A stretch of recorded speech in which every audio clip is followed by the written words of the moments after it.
मैं संजय कुमार, आप देख रहे हैं बिहार न्यूज 25। हमारे साथ पूर्व आईपीएस अमिताभ दास जी है। सर, नए सरकार में, नए कैबिनेट विस्तार में बिहार के शिक्षा मंत्री मिथिलेश तिवारी बने हैं सर।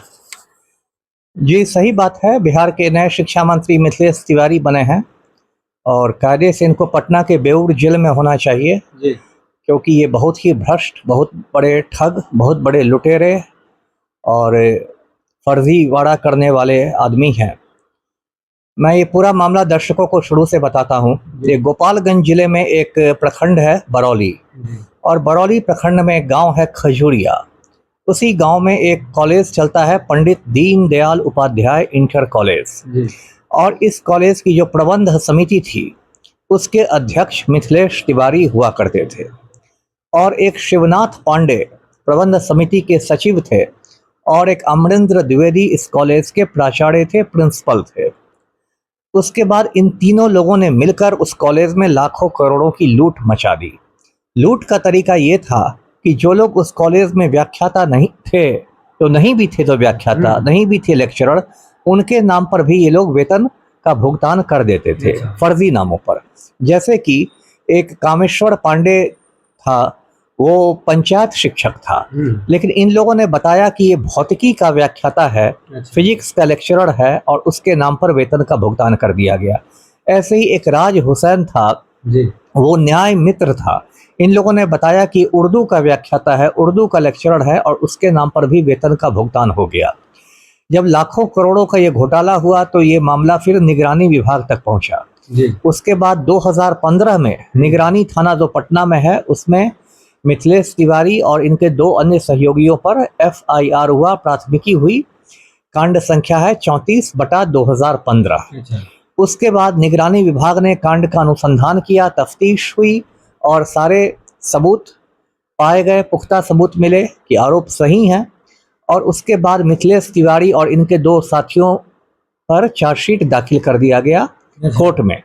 निगरानी विभाग ने आरोप पत्र दाखिल कर दिया इन लोग को दोषी मानते हुए, और अभी कोर्ट में सुनवाई जारी है। अगली तारीख 26 मई को है, मतलब आज से समझिए 12-13 रोज बाद है।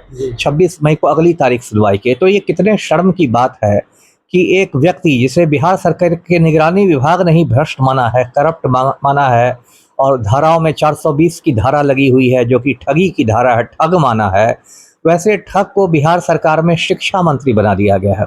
दूसरी तरफ हमारे जो मैट्रिक फेल मुख्यमंत्री हैं सम्राट चौधरी, ये बड़े बड़े डायलॉग मारते हैं, कहते हैं कि हम अपराधियों को पाताल से निकाल के ले आएंगे। और पाताल से क्या निकालेंगे? इनके कैबिनेट में अपराधी बैठा हुआ है चार्जशीटेड शिक्षा मंत्री बन के। और अब जब मिथिलेश तिवारी को पता चला है कि ये मामला लीक कर गया है और उनकी कुर्सी हिलने लगी है, तब वो बनारस भागे भागे गए हैं एक मंदिर में। अभी एक ओझा जी से झाड़ फूंक करवा रहे थे, वो वीडियो भी काफ़ी वायरल हुआ है सोशल मीडिया पर। तो मैं तो कहूँगा कि ये भाई जो मिथिलेश तिवारी हैं, इनको तुरंत इस्तीफा देना चाहिए। और ये बिल्कुल भ्रष्टाचार का नंगा नाच हो रहा है। एक तरफ जो पढ़े लिखे बच्चे हैं, बिहार के लड़के लड़कियां, TRE 4 के अभ्यर्थी हैं, उन पर बर्बर लाठीचार्ज हो रहा है, उनके सर फोड़े जा रहे हैं, लड़कियां बेहोश हो रही हैं। और दूसरी तरफ एक घोटालेबाज, एक ठग, एक चोर, एक लुटेरा बिहार में माननीय शिक्षा मंत्री बना हुआ है। जी सर, ऐसे लोग को शिक्षा मंत्री बनाया जाता है क्यों? बहुत बहुत विद्वान है, बीजेपी में, जदयू में है। अब ये तो बात आप मैट्रिक फेल मुख्यमंत्री से पूछे ना। देखिए, जैसा दूल्हा होता है वैसे ही बारात सजती है ना। जैसा दूल्हा रहेगा वैसे ही बारात सजेगी।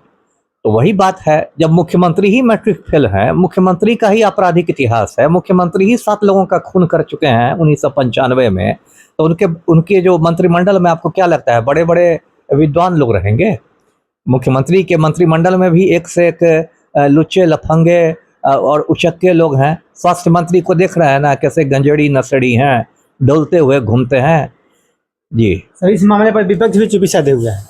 अब ये तो दुर्भाग्य की बात है। विपक्ष को तो इस पर काफ़ी आक्रामक होना चाहिए था, इस मामले पर तो बिहार बंद बुलाना चाहिए था, लेकिन पता नहीं विपक्ष की क्या चुप्पी है। तेजस्वी यादव कभी कभार मतलब एक्स पर ट्वीट कर देते हैं। एक्स पर ट्वीट करने से तो नहीं लड़ाई लड़ी जाती है ना।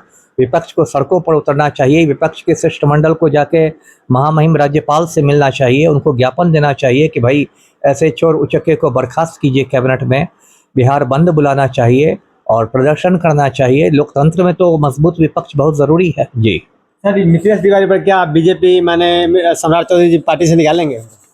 कहाँ से निकालेंगे? सब चोर चोर मौसेरे भाई हैं, कौन किसको निकालेगा, है ना। यदि मिथिलेश तिवारी ने इतनी लूट मचाई है तो सम्राट चौधरी को भी तो उसका हिस्सा मिला होगा।